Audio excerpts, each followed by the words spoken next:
Nous sommes de grands voyageurs. Nous passons parfois tout près de vous sans que vous puissiez soupçonner notre présence. Nous remontons la rivière Dordogne dans un cycle qui nous ramène à l'existence même de la rivière. Je suis le saumon, mais je pourrais aussi bien être la loze, l'anguille ou la lamproie. Nous sommes les poissons migrateurs.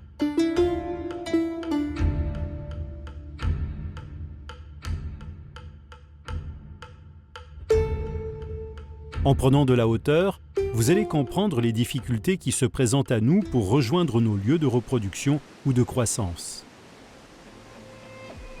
Tout a commencé en 1839, au lieu-dit de Salvette à Bergerac. Pour les besoins de la navigation de l'époque, un barrage a été construit sur notre route. Cette barrière est restée quasiment infranchissable pendant plus d'un siècle. En 1985, une infrastructure fut aménagée pour nous laisser un passage. Elle sera la plus grande passe à poissons d'Europe. Nos différentes espèces n'ont pas toutes le même comportement ou la même capacité physique pour faire face à de tels obstacles. De par notre instinct, la plupart d'entre nous sommes attirés par la chute et les remous du barrage. L'entrée de la passe n'est pas une évidence.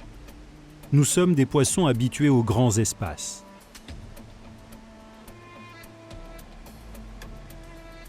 La plupart d'entre nous osent le passage, mais certains mettent plusieurs jours à le trouver et perdent des forces.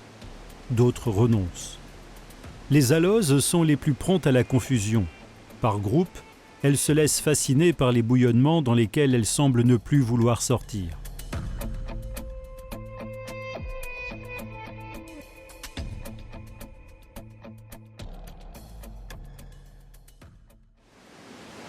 Les anguilles, qui préfèrent franchir les obstacles en rampant plutôt qu'en nageant, doivent aborder l'ouvrage par l'autre rive, vers le dispositif qui leur est dédié.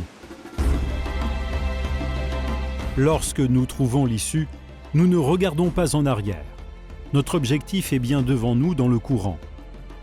Des kilomètres d'eau calme et de remous, l'odeur nous guide, nous approchons. Pour certains, cela représente déjà des semaines de migration. Pour arriver jusqu'ici, il a fallu traverser une partie de l'océan et ensuite remonter l'estuaire de la Gironde, le plus long d'Europe.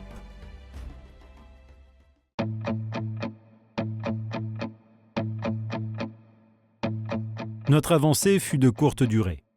Quelques kilomètres plus loin se dresse devant nous un nouvel obstacle.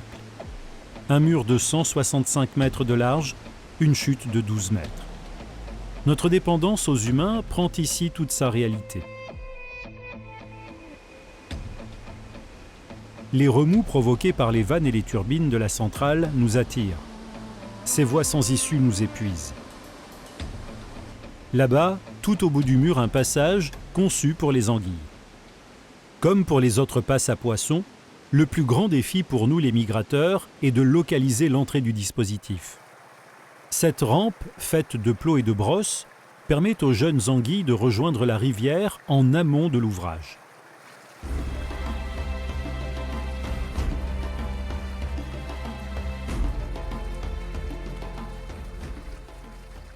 Pour les autres espèces, un courant nous propose une nouvelle piste. La grille se referme. Entraînés dans cette nasse, nous nous élevons. Un ascenseur. Derrière ces ouvrages, des hommes et des femmes nous accompagnent, analysent nos parcours et essaient de comprendre nos difficultés afin d'améliorer en permanence l'efficacité de ces dispositifs de franchissement. En suivant ce couloir de béton souterrain, nous arrivons en amont du barrage, dans la retenue formée par l'ouvrage.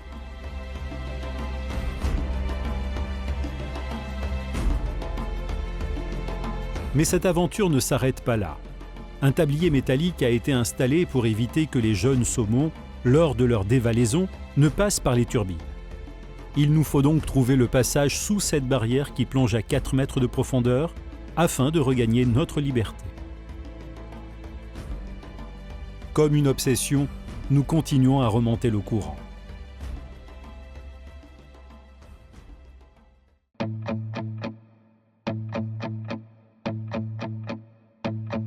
Il n'est pas le plus haut, mais il est certainement le plus complexe, un vrai jeu de piste. Celui-ci se compose en deux parties, la centrale électrique en aval et le barrage plus en amont. Deux possibilités et toujours ce courant qui nous obsède et qui nous trompe, notamment ici, à la sortie de chacune des 6 turbines hydroélectriques.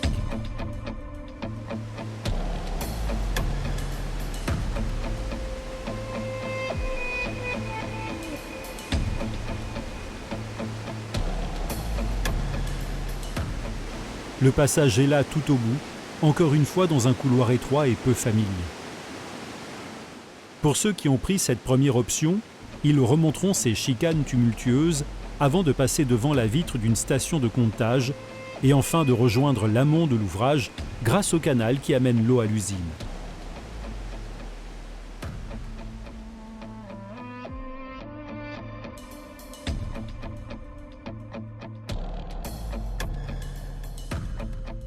Pour les autres qui ont filé directement en amont vers la chute du barrage, pensant que cette solution était la meilleure, il leur faudra explorer le pied de ce mur, augmentant ainsi leur vulnérabilité à certains prédateurs. Ces ombres fantomatiques dans les remous, ce sont les silures qui nous attendent. Ils ne connaissent que trop bien nos habitudes. Acculés au pied du barrage, les plus petits d'entre nous sommes des proies faciles pour les hérons et autres échassiers.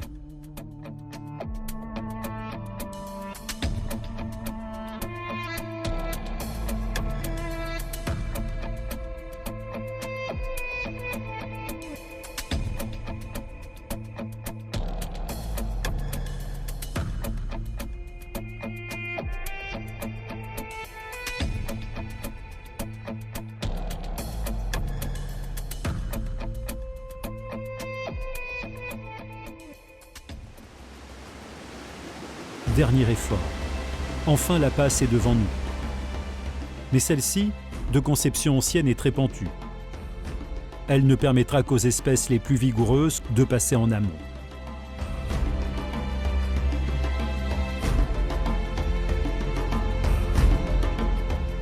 Il y aura un retour vers l'océan pour certains d'entre nous et nos progénitures. Il nous faudra donc repasser par cette portion de rivière et par ces ouvrages. Cependant, même en suivant le sens du courant, cela reste une épreuve. Mais ceci est une autre histoire.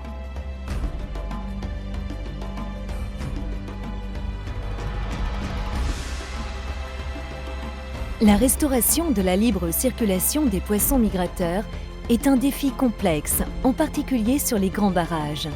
Pas à pas, les connaissances progressent et permettent d'améliorer l'efficacité des dispositifs de franchissement. En 2020, une nouvelle passe à poissons a été construite au niveau du barrage de Mozac. C'est un ouvrage de franchissement important, composé de 22 bassins successifs. Il offre à présent une voie de passage privilégiée pour ces espèces migratrices. L'année 2020 marque également la signature d'une convention entre EDF, l'État, l'Agence de l'eau Adour-Garonne, l'OFB et Epidor. Cet outil de concertation participera à la définition et au suivi des actions à mener pour continuer de progresser sur les ouvrages du Bergeracois.